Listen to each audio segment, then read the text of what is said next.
사도행전 1장부터 12절까지 말씀을 중심으로 공회 앞에서 예수 그리스도를 증거하다라는 제목으로 같이 은혜를 나누고자 합니다. 3장에 예루살렘 성전에 들어가는 미문 앞에 있었던 안진뱅이를 치유하는 놀라운 사건이 그 후폭풍이 상당히 컸음을 오늘 성경에서 보게 됩니다. 그러니까 태어날 때부터 안진뱅이가 치유를 받았고, 그리고 제자들과 함께 성전 안으로 들어가면서 많은 군중이 몰리게 됩니다. 그 놀라운 일을 직접 눈으로 목격하고 싶었던 사람들이 있었을 것이고, 또 사람들이 몰려드니까 그냥 따라서 덩달아서 그 군중에 참여한 사람도 있을 것이고, 어쨌든 구름처럼 몰려든 그들 앞에서 베드로가 솔로몬 행각 앞에서 설교를 하게 되죠. 그것이 3장의 후반부의 주된 내용이었습니다.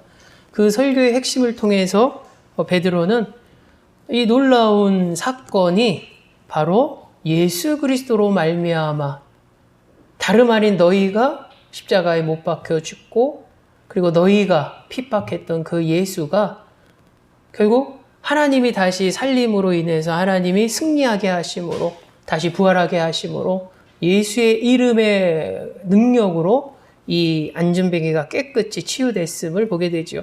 그래서 예수 그리스도를 다시 한번 증거하면서 또 하나님의 구속의 역사를 증거하면서 그들에게 회개할 것을 요구하죠. 그리고 이렇게 말하죠. 하나님의 그 종을 세워 복을 주시려고 너희에게 먼저 보내사 너희로 하여금 돌이켜 각각 그 악을 버리게 하셨느니라. 결국 그들에게 회개할 것을 요구하고 진정한 하나님 뜻을 찾을 것을 요구하게 됩니다. 이렇게 베드로가 솔로몬 행각에서 막 말씀을 전하고 설교했을 때에 이제 사람들이 군중이 엄청나게 모여들었기 때문에 이 소식이 이 높은 사람들의 귀에까지 올라갑니다.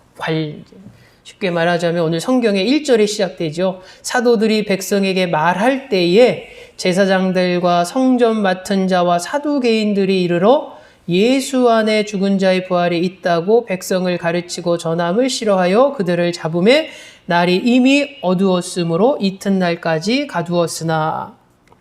오늘 이 군중들이 몰려들고 그들 앞에서 베드로가 설교할 때에 위에서 높은 이들이 이것을 싫어하게 됩니다.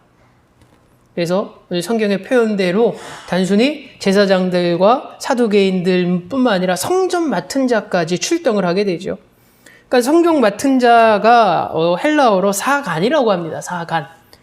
그러니까는 성전 이제 수의대장이죠. 수비대장을 의미하는 것이고, 이들은 아마 로마 정부의 허락을 공식적으로 받고 레위인들로 구성된 지역 경찰들이었을 것이고, 그 중에 이제 리더들이 이제 무리를 데리고 가서 이 성전 구역 안에 있는 어떤 치안 업무를 담당하는 권한이 그들에게 있었을 것입니다. 한마디로 이들이 출동했다라는 것, 성전을 맡은 자가 왔다라는 것은 지금 사람들이 모여서 이런 상황들이 일상적인 것이 아니고 이것이 상당히 문제가 있다라고 보는 것이죠. 문제가 있다라는 것. 부정적으로 이 사건을 보는 것입니다.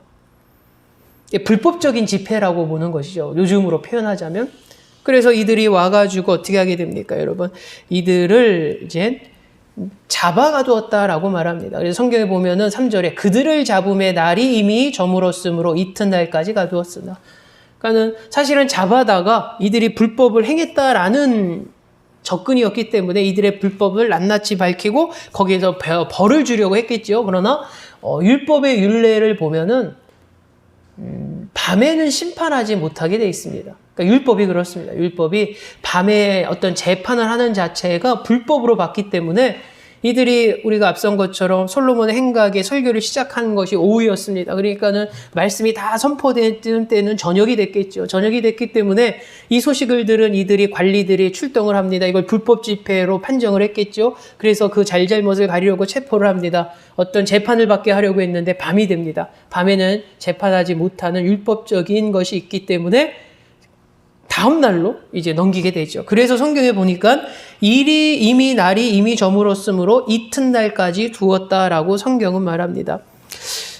근데 여기서 재밌는 사실은 복음서에서는 늘 이 하나님의 사역, 그러니까 예수 그리스도의 이 공생의 사역을 방해하는 이들, 누구로 등장하냐면은 바리새인들이 많이 등장하죠.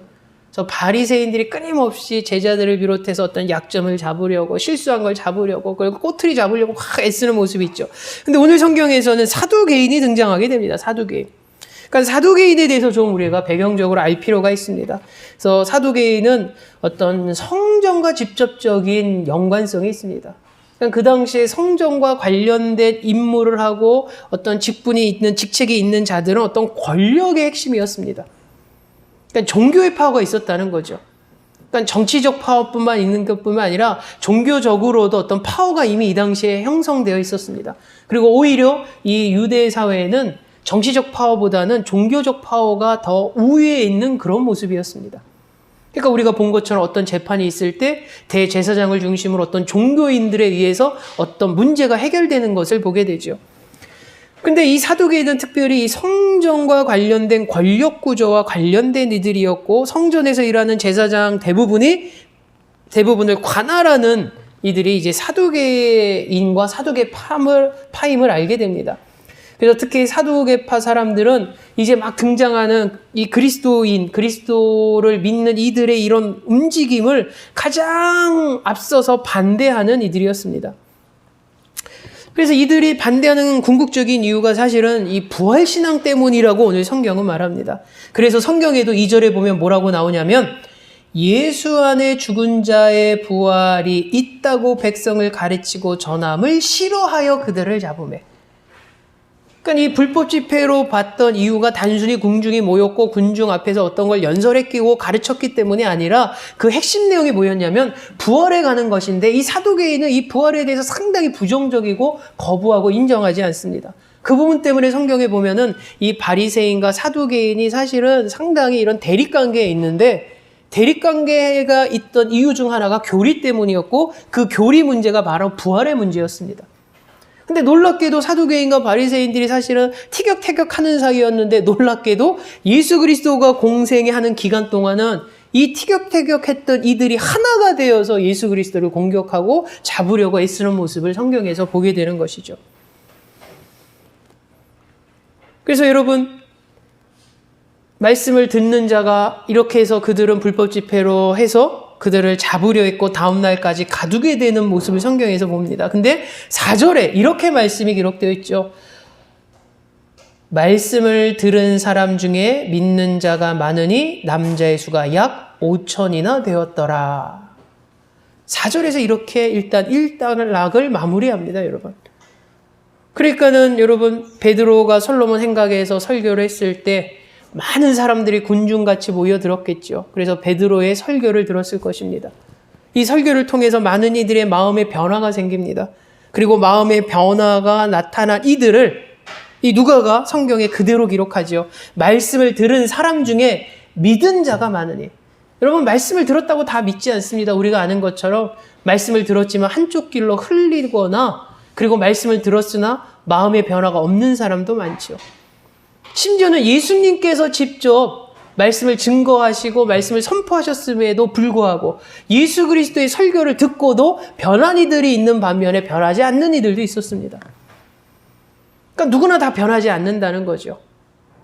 근데 듣고 믿어서 변화된, 믿음으로 반응한 이들의 수가 오늘 성경에 봤더니 남자의 수가 약 5천이나 되나라고 기록되어져 있습니다. 5천이나 되었다라고. 그러니까 단순히 이 누가가 그 사람들의 군중, 그러니까 그것을 듣고서 믿었는지 믿지 않았는가는 둘째 문제고, 그냥 그 안에 사람들이 관심을 갖고 모여서 베드로의 설교를 들은 그 군중만 5천이었다라고 하면은 좀 얘기가 다를 수가 있는데, 오늘 누가는 뭐라고 말하냐면 군중의 수를 얘기한 것이 아니라 듣고 믿은 자의 수가 남자가 5천이었다라고 말합니다. 약 5천. 이것을 누가가 증거하고 기록한 이유가 무엇입니까? 이거는 놀라운 사건이라는 거죠. 단순히 모인 사람만 5천이 아니라 믿은 사람이 5천이라고 하니까 그냥 듣고서 믿지 않은 사람, 믿음으로 반응하지 않은 사람까지 하면 더 많은 이들이 모였다는 증거이고, 여기는 또 뭐가 빠졌습니까, 여러분? 여인과 아이들이 포함되지 않습니다. 우리가 성경에 보면은 가끔 오병이어의 사건도 그렇죠. 하나님께서 예수님께서 이렇게 놀라운 이적을 베푸셨을 때 먹은 술을 이야기할 때 12광주리가 남았는데 장정이 얼마나 먹고 12광주리 남겼다. 이런 식으로 표현하죠. 그러니까 그 당시 문화권으로 그냥 핵심되는 남자 성인만 포함한 것입니다. 그러니까 이걸 거꾸로 생각해 본다면 이 당시에 말씀을 듣고 믿음으로 반응한 이가 남자는 5천이고 여자와 어린아이까지 약간 미성년자까지 포함한다면 그 수가 어마어마했음을 오늘 성경은 분명히 증거합니다. 근데 이게 얼마나 많은 숫자인가 여러분. 우리가 잘 아는 역사가인 그 당시의 역사가인 요세푸스가 기록을 남겼습니다. 요세푸스가 이 팔레스타인 그 전 지역에서 바리새인의 규모를 기록한 적이 있는데 바리새인의 규모가 6천 명이었다고 합니다. 6천 명.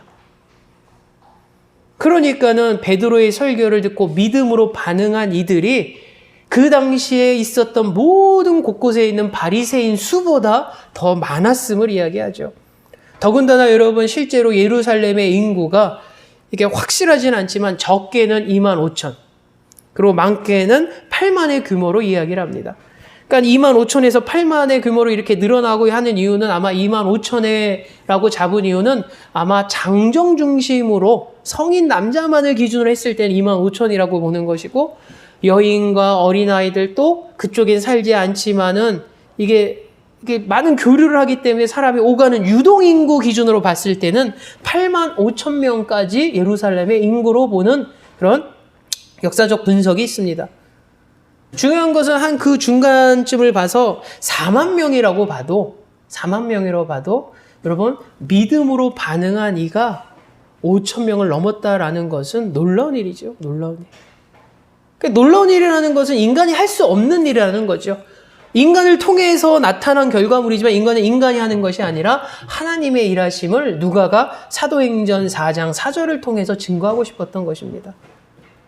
그렇게 베드로가 요즘 말로 하면 말빨이 대단한 사람이냐 그걸 강조하려고 쓴 것이 아니죠.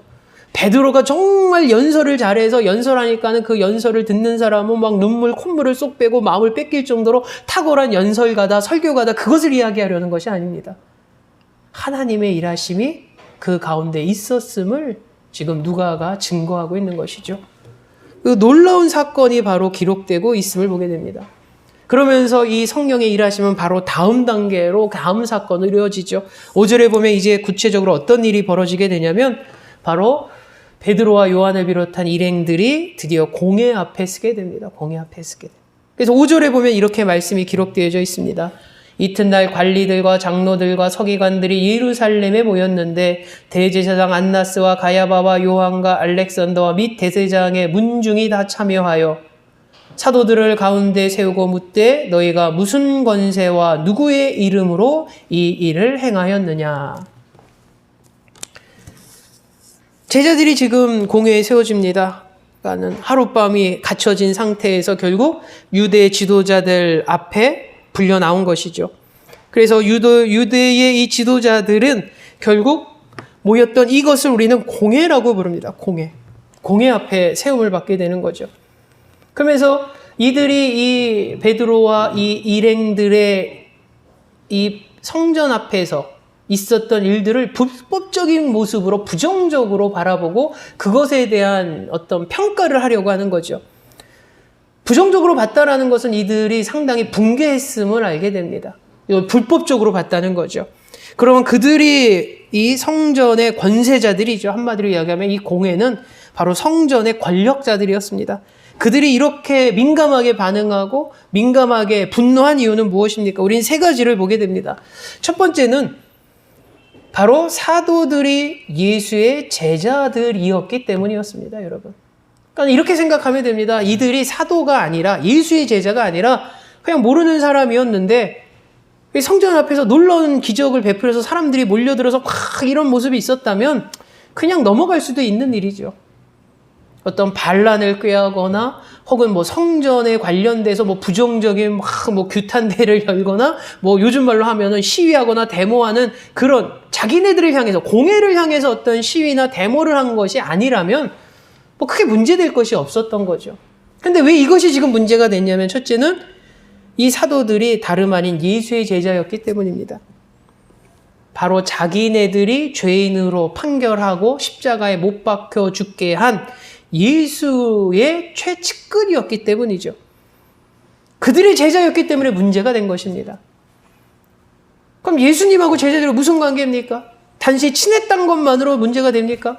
아마 이런 접근이 있겠죠. 요즘으로 치자면 연좌제의 개념입니다.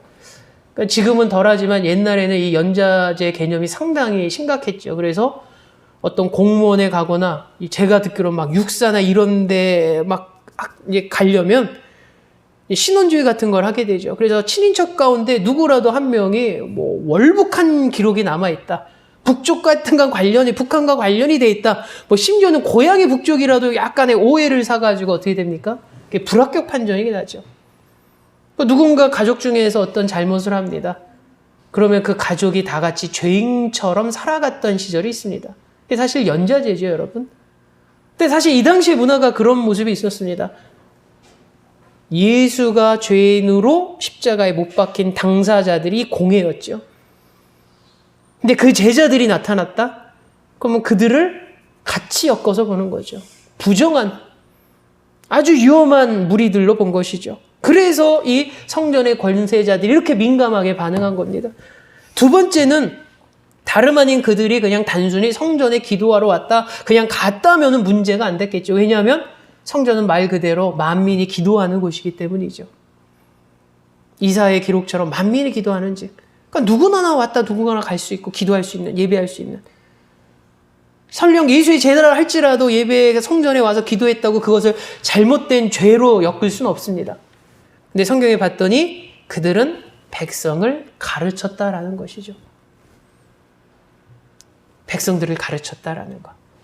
너희들이 죄가 있고 회개해야 되고 너희들이 죄 없는 예수를 십자가에 못 박혔고 뭐 이런 모든 것들.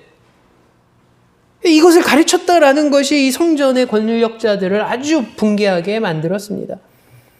세 번째 이유는 무엇보다도 예수의 이름으로 죽은 자 가운데서 부활하는 진리를 증거했기 때문에 그렇습니다. 부활에 대해서 얘기했다는 거죠. 부활에 대해서.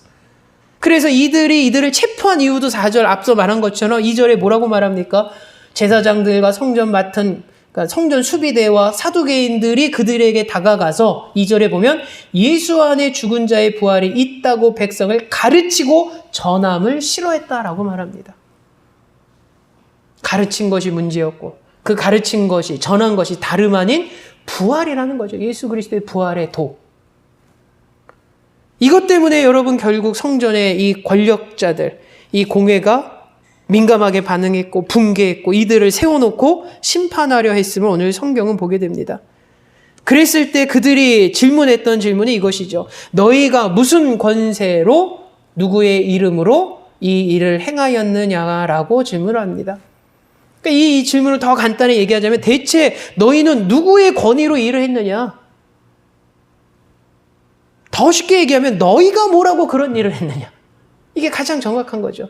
야, 너 가진 게 뭔데, 너희들이 뭔데 감히 이 일을 해? 너 가진 게 뭔데 너희가 가르쳐? 너 가진 게 뭔데 부활의 도를 가르쳐? 그러니까 이 안에는 상당히 무엇이 가르쳐 있냐면 자기네들의 권위, 자기네들이 갖고 있는 어떤 권세가 너무너무 우월하게 탁월하다라는 것을 스스로 드러내고 있는 거죠. 종교 지도자인 공회를 이루고 있는 자기네들이 가르침도 아니고 자기네들의 도도 아닌 너희 가진 것들이 뭔데 가르치냐는 것이죠. 그런 질문입니다, 여러분. 그래서 여러분 이 질문은 사실은 이들이 정말로 어떤 대답을 듣고 싶어 한 것이 아닙니다, 여러분. 그거는 성경 그대로 하면 너희가 무슨 권세로 누구의 이름으로 이 일을 행하였느냐라고 질문을 던진 것은 정말로 이 공회에 있는 이 종교 권력자들이 정말 무슨 권세로 했는지 누구의 이름으로 이 일을 행했는지 너무 궁금하고 알고 싶고 그것을 찾고 싶어서 던진 질문보다는 자기네들 권위에 도전하는 너희가 너 따위가 뭐냐라는 것을 사실은 반증하려고 하는 거죠. 너희가 누구긴데 이런 거야? 너희가. 감히 우리 권위 앞에, 우리 권세 앞에, 우리 앞에 너희가 뭐길래. 그랬을 때 여러분 오늘 성경에서 중요한 답변이 시작됩니다. 바로 8절에 이렇게 시작하죠. 이에 베드로가 성령이 충만하여 이르되라고 시작을 합니다. 여러분, 이들의 질문은 사실 어떤 답을 듣기 위한 질문보다는 오히려 자기네들의 권위, 권세, 자기네들의 어떤 힘을 과시하고 그에 비해서 너 가진 것들이 뭐길래 이런 걸 했냐라는 나무람이었죠. 근데 놀랍게도 이에 대해서 질문에 답하는 베드로의 모습에서 놀라운 하나님의 일하심을 우리는 다시 한번 발견하게 됩니다. 그 하나님의 일하심이 다름 아닌 오늘 성경에는 성령이 충만하여 이르되라고 시작하죠.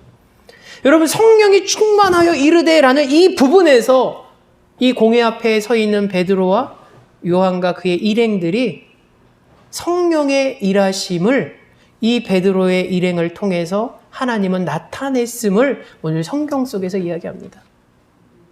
베드로에게 성령이 충만하여 이르되 하나님의 일하심이 이제 시작됐다는 것이죠. 하나님의 놀라운 일하심이 그 공회 가운데서 온전히 드러나게 할 것이라고 이미 시작되는 부분에서 성경은 암시하고 있습니다.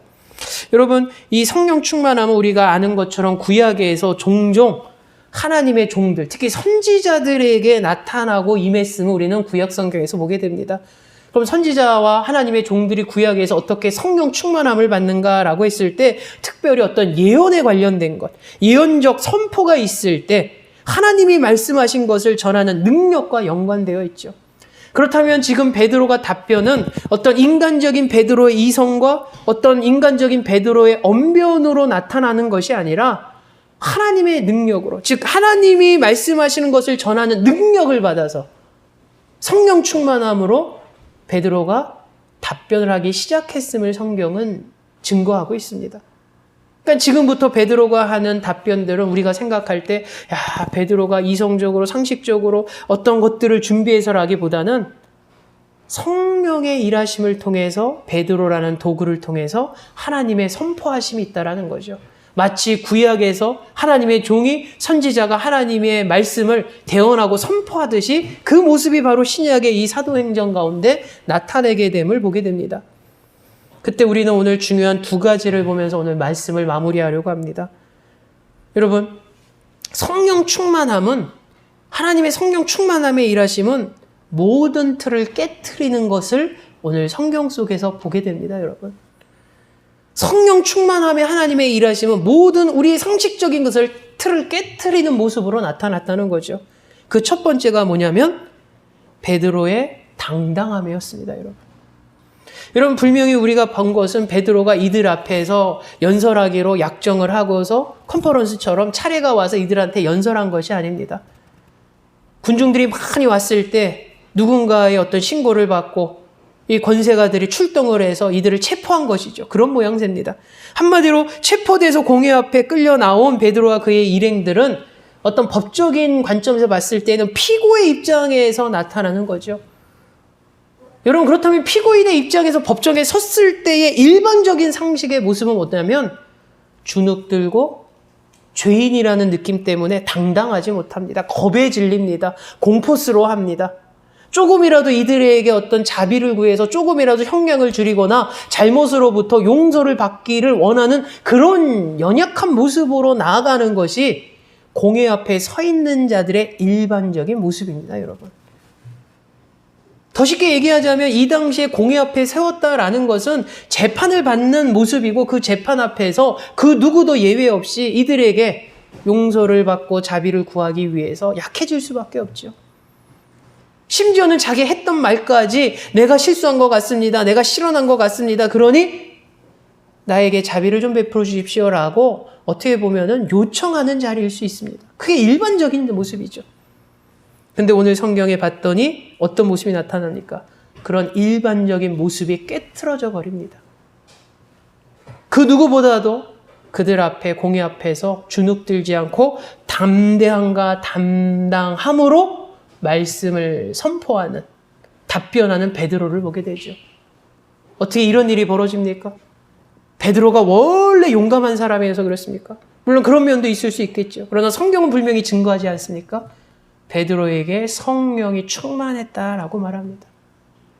성령의 충만함은 일반적인 틀과 상식을 깨트리는 하나님의 일하심입니다. 그 중에 하나는 우리는 뭘 봅니까? 담대함을 보게 되는 것이죠.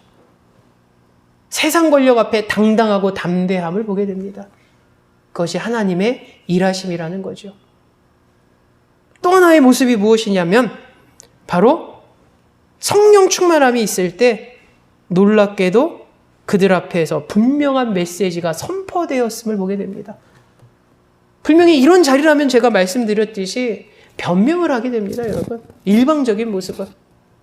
사실은 잘못 이해하셨어요. 제 의도는 이런 게 아니라 사실 이런 의도였는데 거쳐서 잘못 들어간 것 같아요. 어떤 변명을 하게 되죠.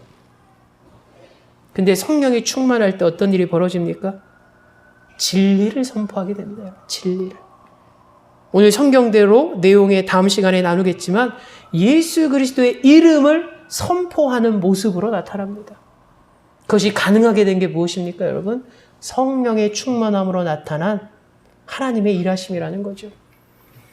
여러분, 이 하나님의 성령 충만의 일하심은 오늘날도 마찬가지입니다.